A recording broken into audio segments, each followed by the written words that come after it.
What is good, hunters? Welcome back to another video. I decided to make a beginner guide for Way of the Hunter because I see a lot of hunters are asking a lot of questions, like what guns do I use, where do I go, where do I find certain kind of animals, and hopefully we can shed some light on things. I'm not going to go too much into details because this will be a very long video, but I kind of want to give you the gist of what to expect, what to do, what direction you may want to go in. First of all, I want to say that Way of the Hunter is one of the best hunting games ever made. It's one of the best experiences you'll have. No other game in its genre gives you this level of satisfaction, experience. It's really well made. It has its issues like other games, but the good outweighs the bad. Way of the Hunter has 3 maps currently. We're expecting a new DLC coming out in the next few months, but right now we have 3 maps. We have Nespers Valley, Transylvania, and Aurora Shores, or one of our last DLC maps. If you buy the base game, you will get Nespers Valley and Transylvania. If you have the Elite Edition, Aurora Shores will be free, if not it's a charge. One of the things I feel that's overlooked in Way of the Hunter is the encyclopedia. It has a wealth of knowledge. I'm not sure if it's because players are not really aware that it's there, or they simply overlook it thinking it's too much to read. But I highly recommend that you read it. I would say it's 50% of your knowledge. Really has in-depth tips, info that I think is beneficial to you as a hunter. It covers guns, scopes, binoculars, collars. You have access to the shop. You have need zones, the times that animals eat, drink, sleep. You have animal locations. You have animal life cycles, animal weight, hunting tier, the recommended hit energy, the kill set animals, and trophy ratings.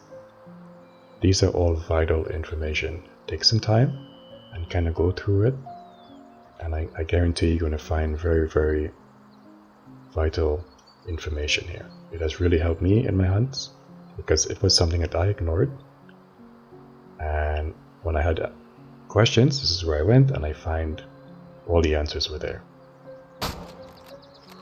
When it comes to gun selection, when you first start the game and you're playing the story, which I recommend you do, you get the old grandpa's rifle, which is decent, a small game, and then along the way, not too long after, you will get access to the Remington 783, a tier 5 rifle that the game makes you buy. And I recommend you stay with that gun for now. If you're looking for money, this is where you're able to sort of make some money. If you're following the story, you're going to naturally get money, but if you choose not to, and you want to kind of go on your own and sort of do a free roam, if you want to call it that, then I recommend you go and shoot tier 5 animals like the elks and the moose. They will give you the most money. Don't worry about money. Later on, you're going to have more money than you can spend. So right now, the goal is to get enough money to get decent gear so you can hunt better. Gun suggestions, I would say when you're able to get some money, put some money together, you want to go and check out the 7mm or the Steyr 308. Both guns are awesome. Jack of all trades, they can pretty much take down anything in the game. If you buy these guns, it will allow you to save some money, so you can buy other gear like collars, binoculars, better scopes for your guns. So I suggest this is the direction you take. Later on, when you get more money and you want a bigger gun, you can invest into the SM12, which is considered the best gun in the game.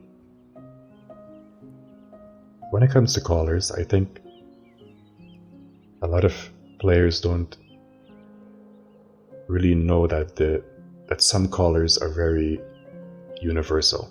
And what I mean by that is there's this notion that the game lacks colors, which in some ways it does. Example, like the bisons on Aurora Shores, we don't have colors for them because I don't even think there's colors for them in real life. I'm not even sure of that. But we don't have colors for them among other animals. But if you really read the description of the color, you'll realize that the color actually calls in multiple types of animals. So just take a quick look at it of each color, and you will see that there's a color for most of the animals, that maybe it's something you didn't know before. When you go over to the license side of things, these are the license that is available, and you can unlock these license through the story. Just do the story and you will be able to unlock these accordingly. If you choose not to do the story, if you're free roaming, you want to shoot animals, save up your money, and you can also pay money and buy the license that way. Just something I did. I didn't go through the story, I simply bought it outright with my money. When it comes to vehicles, if you get the base game, you get these jeeps are available to you. This camo jeep is not available only if you have the elite version. If you have just the regular version, you won't get this jeep. But everything else, there's a couple DLC jeeps you can buy, or you will have access to those. So with all that said, all that knowledge you have, your gear, you have the decent gun, where do you go from here? What do you do? And the thing is, really, it's up to you. Really, it comes down to personal preference. If you don't want to do the story, and you want to free roam, I recommend you get into your Jeep, drive around, unlock some camps. Along the way, you may not be able to use it just yet, because you don't have the license, but it will allow you to kind of see the environment, see the different locales, see where animals are, the different types of animals that we have, and such. Difficulty is an important thing because this really changes the perception of the game, and I recommend that you play on the lowest difficulty first because Way of the Hunter can be very hard, and on a higher difficulty these animals act differently. They're a lot more skittish, they're tough to approach, and you kind of want to get the hang of that from the get-go, and playing on the low difficulty will give you some breathing room so you can sort of spread your wings and really get familiar with how to approach animal and how you want to approach hunting, because it can get really hard. I really want to stress the importance of using your binoculars. I know we all use them, but when we're hunting, I want to emphasize that you pay attention to your surroundings. Don't just willy-nilly walk around and go through the motions. Really observe.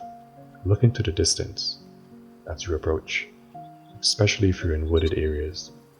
I think a lot of players spook animals because they're not looking into the distance, they're not observing their environment.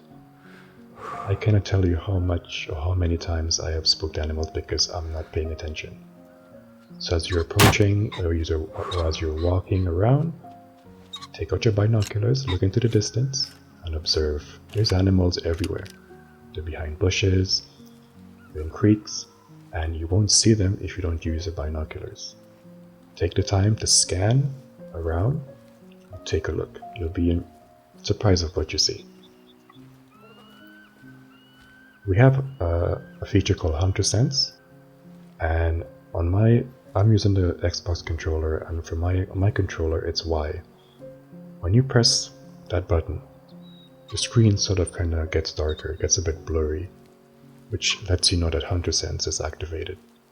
And what this mode does, it allows you to see information from the animals, see distance and such. When you look at an animal with Hunter Sense on the top right corner, you will notice that you will see the amount of stars, the trophy. You would see the status of the animal, if it's calm, if it's alert, and such, and the distance that it is at.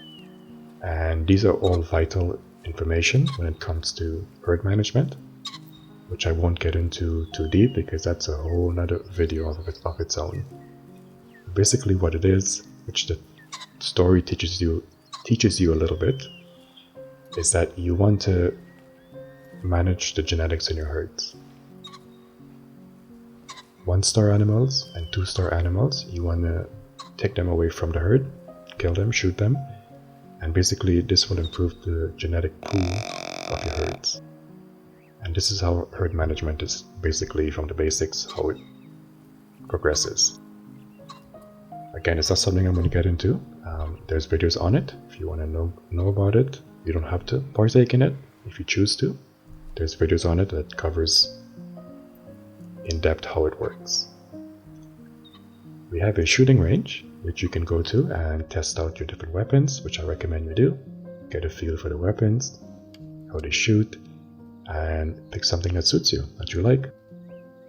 Nothing is worse than using a weapon that you hate. So find something you love and then have some fun with it. And you know what, overall, that's really it.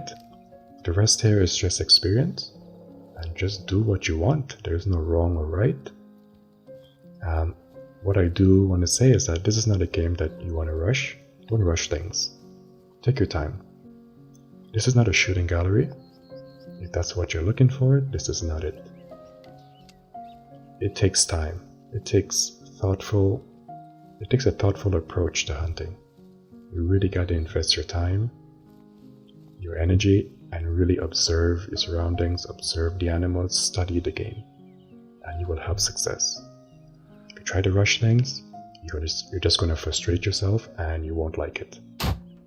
So if you're on the fence, hopefully I've shed a little bit of light so you can make an informed decision if you want to get the game or not.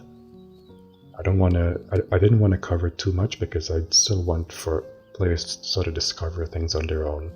But this is the gist of what kind of direction you can take, in